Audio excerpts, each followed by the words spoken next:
Australia's first Indian magazine to have a national reach. Indus Age is the largest circulated South Asian magazine in Australia with 5 simultaneous editions. 55,000 copies printed monthly. 220,000 readers. Largest network of clients. Undisputed leader in community news. Indus Age is circulated in Sydney, Melbourne, Adelaide, Brisbane and Perth to over 525 outlets. Grab your copy now to get the latest on the community, news from India, Bollywood, music and much more. For more info, log on to www.indusage.com.au. Hello everyone, I'm Karishma and you're watching In This Age. We're here at the Jaipur Literature Festival 2019 and I'm sitting with the very amazingly articulate, renowned author and diplomat, Dr. Shashi Tharoor. Thank you for joining us here today, Dr. Pleasure, Karishma. Good to see you. It's such an honor to meet you. I am very excited to be here. When I found out that I'm going to be interviewing you, I thought, oh my God, I'm so excited. I'm going to be picking your brains on a lot of questions. I even asked my friends and family if they had any questions for you. So I've got a huge list of questions, but I'm going to try to choose the most important ones. Okay. All right. So, of course, I've listened to your talk at Oxford that went viral. My question is, do you think that the British brought any benefit to India, like tea, cricket, or the English language? Well, I suppose all those are benefits, but none of them were intended to benefit us. So the thing about the British for 200 years in India is they ruled India for their profit. Mm-hmm. It was an exercise in draining and looting the resources of the country to ship them off for the greater glory and prosperity of England. Mm-hmm. And everything they built in India was intended to either enhance British power and prestige, advance British interests, or maximize British profits. Mm. Sure, when they left, they didn't destroy it all or take it all with them, and therefore they left behind institutions and practices of some value that Indians have since adopted and made their own. The English language was initially imparted in order to create a sort of interpretive class between the rulers and the ruled. Mm. Just a narrow, thin English-speaking Indian elite is all they wanted, but Indians seized upon the language and converted it to a language of Indian nationalism. Tea was only grown in India to be shipped to England. There was a very little, small amount of tea sold in India for the consumption of the British. And it was only with the depression of the 1930s, when the British could no longer afford to import tea, that suddenly the tea planters were stuck with vast stocks of unsold tea they had to unload on the Indian public in order to make ends meet. And that's how an Indian market for tea first began, just as recently as the 1930s. So again, it wasn't intended for us. And finally, cricket. Well, there, it's a difficult argument to make, but there's an Indian sociologist, Ashish Nandi, who memorably said, cricket is actually an Indian game accidentally discovered by the British. It seems to be far more suited to our national character than theirs, but that's a joke. I think obviously they brought it into play for themselves and amongst themselves. They trained a few Indians just to make up the numbers, and then as always with everything else, Indians mastered the art and became better at it than their masters. All right. So what was India like before the British rule? Well, I mean, it depends on which period you want to talk about. I mean, it was an ancient civilization for about 3,000 years, which are the most extraordinary works of philosophy, spirituality, religion, great inquiry, great intellectual attainments. They were world pioneers in mathematics, invented the numbers we today know as the Arabic numbers. The Arabs got them from India. The decimal system was an Indian invention. Everything that you can imagine in the ancient world involving mathematics, science, astronomy, physics, chemistry, metallurgy. They were way ahead of most of the civilizations of their time. But then inevitably, like many other civilizations, it went through periods of decline and stagnation. And it didn't help that the era of great and peaceful empires didn't last very long, both under the Mauryas and later under the Mughals. There were periods of great prosperity, stability, and progress, and then periods of collapse into warfare, division, warring principalities, and conflict with each other. And the British came in at a time when indeed the Mughal Empire was crumbling, and there were local kingdoms or principalities rising in different parts of the country, going to war with each other. And in that process, the East India Company was able to take advantage of the anarchy around and establish themselves as the rulers of India. Wow. That's what it's like. Do the British have anything to do with the Indian caste system? Yeah, I mean, okay, first, I should have added one more thing, that India, when the British came, was the richest country in the world. It was 27% of global GDP in 1700. Oh, wow. And it ended up, thanks to 200 years of British loot and plunder, at lower than 3%, while Britain went from lower than 1% to about 10% of global GDP. So the fact is that a lot of India's prosperity and wealth was destroyed by 2 centuries of British rule, and that's something I should have added in the previous question. As to the caste system, I mean, India had caste. It didn't have a rigidified caste system as the British made it, because in the old days there was much more fuzziness, and lots of scholars have established, this is not my theory, there's a lot of serious scholarship that has documented the extent to which caste identities were fuzzy. People could move geographical locations, change professions, change their caste. Sometimes entire subcastes could move up the caste ladder by acquiring new skills. The Kayas started off as Shudras, but by learning Persian, they became scribes at the court of the Mughal kings and rose up in prestige because of their access to royalty. They then became ministers and diwans and wazirs, and so they rose highly up in prestige. So what had been a Shudra caste became one of the topmost communities in the country, and so on and so forth. You could have various transformations. When the British came in their desire to categorize and classify in order to control, they locked into concrete, as it were, a lot of practices that have been much more flexible.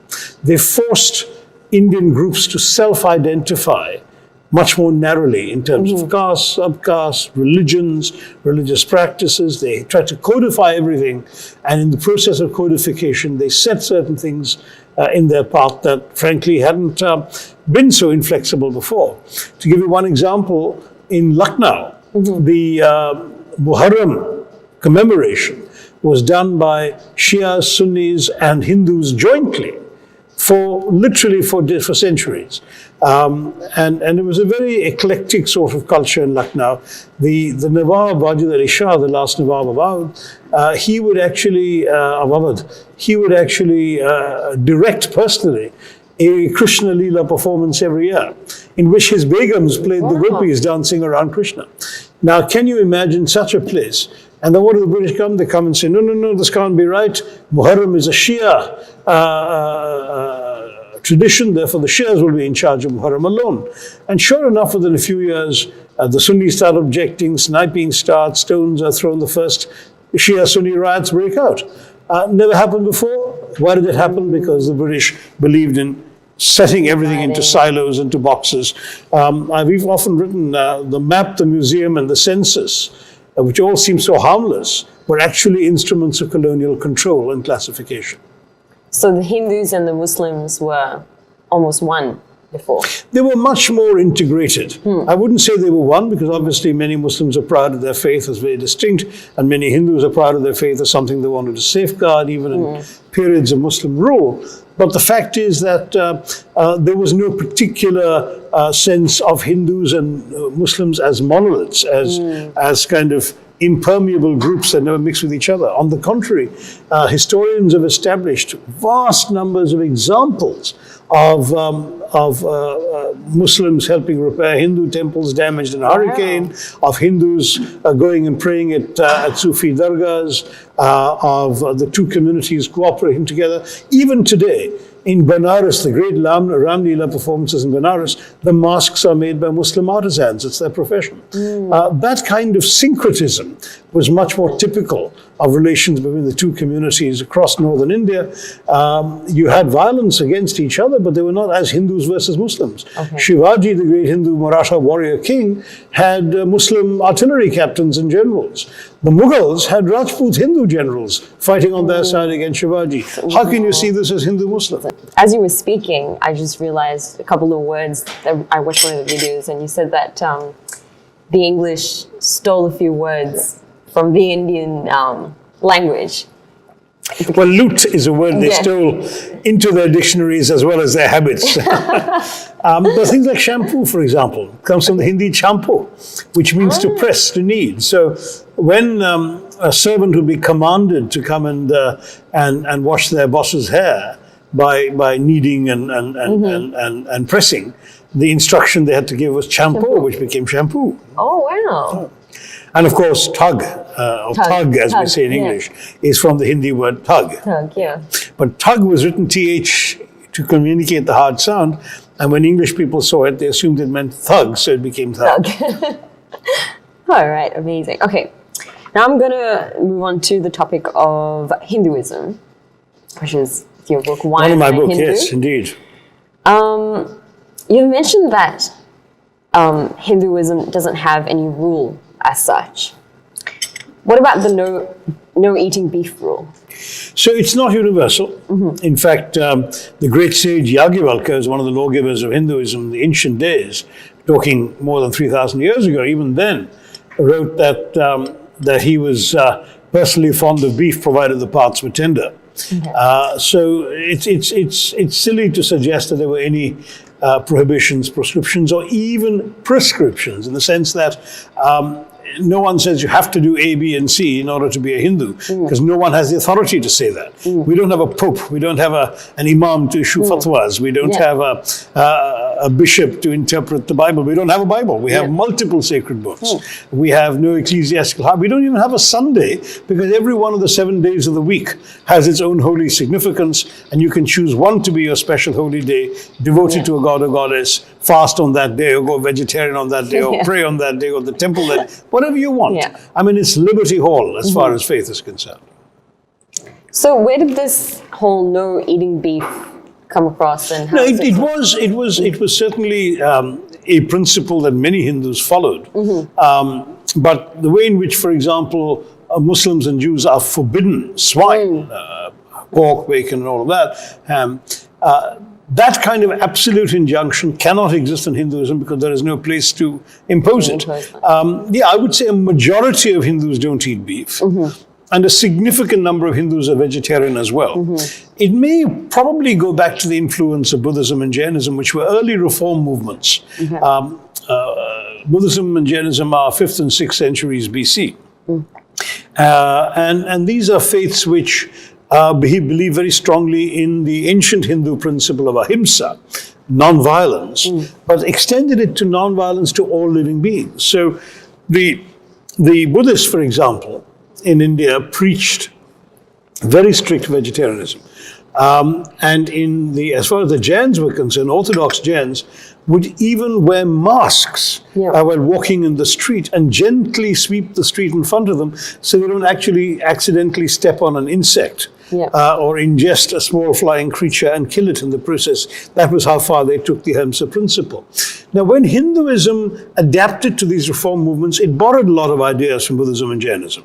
And the importance of ahimsa in Hinduism was renewed and revived because of these two reform faiths. And at that time, I think there must have been a particular desire to ensure that certain kinds of violence against animals was also abjured. Hinduism has always respected animals. I've always said that, you really have to ensure that you judge a society by the way in which it treats its poorest and most defenseless creatures, who are, of course, animals.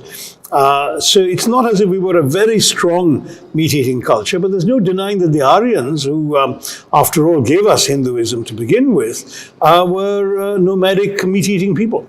And indeed, cow-slaughtering people as well, judging by numerous references. I've cited an entire book devoted to studying the role of this whole issue of the holy cow in Hindu scriptures. You can see the footnote in mine. Like you mentioned, there's so many gods in Hinduism, and we have like so many mantras for each god, and there's so many things that if you want to achieve something, you do practice this. Do you think this can be a little bit confusing for one, and one can lose a little bit of focus? It's no more confusing than going to a supermarket with lots of choices. That seems to be your thing. No, let me stress that it just gives you an enormous amount of individual freedom.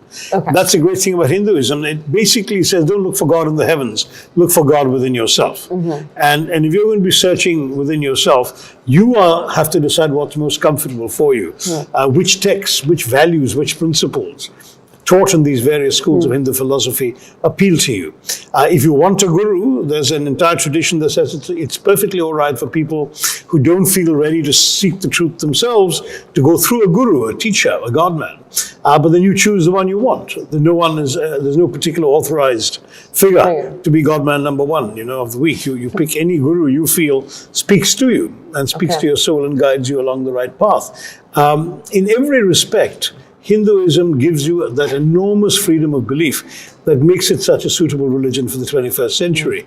It essentially gives you this vast, almost Wikipedia-like collection of sources, of ideas, of spiritual values, teachings, and instructions. And on top of that, it also gives you the individual freedom to craft and shape your ethics within the broad principles of the faith. So you can accept the caste system, you can reject the caste system, and still be a Hindu. You can say that I'm a good Hindu because I worship Ram, I read the Hanuman Chalisa, I do the Sita Puja, and you can stand up and say, I do none of those things and I'm also a good Hindu, and both would be right. And there is no authority to tell one that you're more right than the other. So all of this makes Hinduism a particularly liberal, eclectic faith. Is there hell in Hinduism? Yes and no. I mean, there are some who speak of the concept of narak, of hell, just as the devas, the gods, live in Swarg, or heaven, in part of ancient mythology. But strictly speaking, a serious reader of Hindu philosophy would say there can't be a hell, because by definition, there can be no place where God is not. And if hell is a place from which God and godly things are banished and a Satan rules, that's a fairly foreign idea to Hinduism. Now, my personal view is indeed, if you accept the Hindu notion of God as this cosmic spirit that suffuses all of creation, Brahman is the word the sages use, and that our souls, which we all share in common with all living creatures, the portion of the Atman that occupies us, its own effort ultimately is to merge into that spirit of creation, that Brahman. In that spirit, clearly Brahman is everywhere, and you can call it he or she or it or they or God or Allah or Bhagwan or Jehovah. Imagine it as a pot-bellied man with an elephant head, or you can imagine God as an 8-armed woman riding a tiger, or you can imagine God as a bleeding man suffering on a cross. It doesn't matter. All of those are valid because nobody has seen any embodiment of Brahman. All we know is what the limits of human imagination will allow us to conceive. And that gives us the argument for 333 million forms and names of God, because obviously no one form is more authentic than any other. Who created these forms, and how are we worshipping them? Is it like mythology similar to Greek mythology, or? Well, there is very, very ancient mythology, in fact older than Greek mythology in Indian texts and scriptures. But for the longest time, I would say over 1,000 years, the Hindu idea of God was very similar to the Islamic idea. That is what we call Nirguna Brahman, a God without qualities. No shape, no form, no gender, no way of description, because no one had seen. So it was this indefinable spirit. But then I think the sages began to realize this wasn't washing with ordinary people. Ordinary people needed something to focus their worship on. So people were praying to nature, to trees, to rocks, to mountains, to rivers. And they said, hey, this is not too good, because we're basically taking this great philosophy and it's becoming more like nature worship, animism. Why don't we allow people to worship different forms? And from there emerged the idea of the Saguna Brahman, the God of many qualities, many forms. But precisely because no one knew what specific form had to be right and what was wrong, the great wisdom of the sages said, imagine God as you wish. So you can take any of your myths and legends and choose which form, which manifestation of Brahman to worship. And you could do so in these various forms I described a minute ago, or more. There's just simply no limit And everyone in Hinduism is allowed to have an Ishtadevta, a form of God that is their preferred form of God. It doesn't mean that this is one God in competition with other gods. It merely happens to be a form of the divine that you have chosen to focus your worship upon. That's beautiful. It's a lot of freedom. Last question. How do you practice Hinduism, and what is Hinduism to you? Well, for me, it's in very many ways a way of life. It's a code of ethics. I've never personally had a great deal of fondness for organized religion. I'm not a frequent temple goer. I go in my constituency once in a while, and it's at least partly because it's expected of me. I'm happiest praying in my own home since my childhood in my parents' home, and since then living on my own as an adult. I've always had a puja room in my own place, which means that there are my preferred images, statues as well as portraits, as well as other imaginings or renderings of the Hindu forms of the divine, for me to pray towards and reach my thoughts towards. So I do that. I'm also quite unembarrassed to say I'm a Hindu. But if you ask me to do something because a particular Shankaracharya says I must, or a particular Hindu leader decides that he's a fount of all wisdom, I challenge that, because I've read enough Hinduism to know that there is no authority to impose any one form of it. And I like that individual truth-seeking that Hinduism enjoins. And it goes right back to my childhood. My father was a very devout Hindu, would pray every single day. I still have this mental image of him after his bath, his wet hair still uncombed, towel around his waist, chanting his Sanskrit mantras. But he never obliged me to join him. He exemplified the Hindu idea that religion is an intensely personal matter, that is between you and whatever image of your maker you choose to worship. So he wanted me to find my own truth, and that is ultimately the real Hinduism. Find your own truth. Don't let me tell you what's true, unless you really want to. You want me to be your guru, that's up to you, and I can try and give you some ways, but ultimately you still have to find your own truth. And to my mind, if each one of us follows that credo, we'll not only be good Hindus, we'll actually be good citizens of whichever country we're in, because we respect and accept other forms of belief and other forms of worship. You see, it's more than just tolerance, as Swami Vivekananda taught us. Tolerance basically is a bit presumptuous. It says, I have the truth, you are in error, but I will magnanimously indulge you in your right to be wrong. Whereas acceptance is quite different. It says, I believe I have the truth, you believe you have the truth, I will respect your truth, please respect my truth. And to my mind, that is the great strength of being able in many ways to call oneself a Hindu. It does not imply that you're embarked on some sort of right path that everybody else has missed. You are there to lead your life, and you respect others' choices and the lives they lead. That's a great way to get along in the 21st century in this very diverse world of ours. That's beautiful. Well, that's the end. Thank you very so much. That was very helpful. Nice talking to you, Nice talking to you. Thank you. Thank you. Thanks so much.